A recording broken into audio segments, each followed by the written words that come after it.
Okay, the first big change in D3Splint version 0.7.0 is how the mark splint outline operation is presented to you. Before we had this generic panel that would kind of presented too many options. Now we're in this much more wizard-like workflow.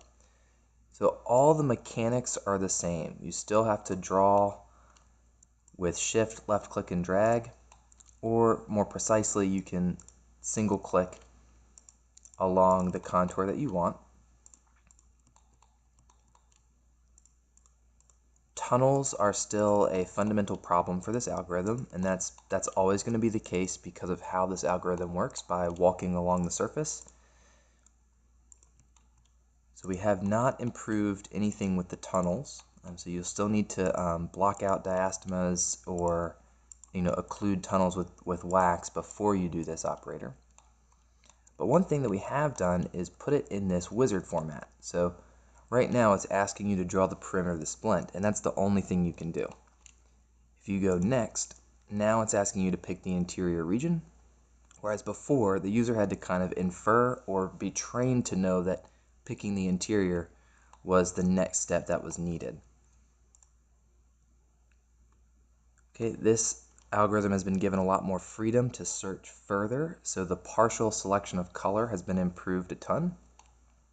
And also, if you end up with color that bleeds through because there's a tunnel or some small error, you can go back, and it takes you right back into this mode, and you can make adjustments to your margin.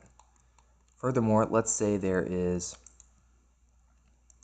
a problem like this where we have a break and possibly a bad segment. If you try to go next, you'll get a pop-up window. There are breaks in the margin. Look for yellow dots and adjust the margin. And if you move your mouse, you might miss that pop-up. That's okay, just try it again. Okay, so it won't let you get into as much trouble as before.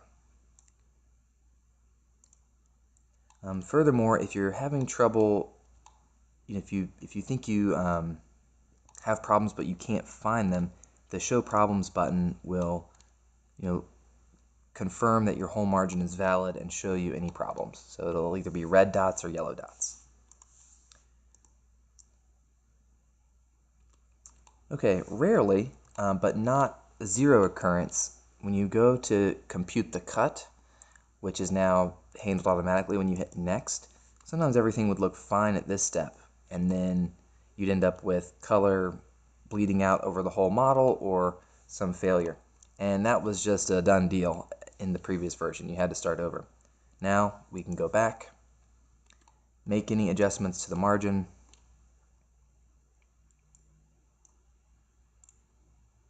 okay, and see we connected endpoints before at the very last step, so that was not included. All right. And actually here is a rare example of where we end up with a problem. Notice how the margin is not clean all the way around, it's still jagged, and we have this little indicator with red and green. Some small error happened in the cutting right there, and before that would be, you'd get an error and you wouldn't understand why. So now we can hit back, and we'll go modify this slightly, and then here's an orange segment. If we hadn't seen that and we hit Show Problems, it would identify that for us, and we can make whatever changes necessary. Probably better to handle it on its own there. Connect endpoints, and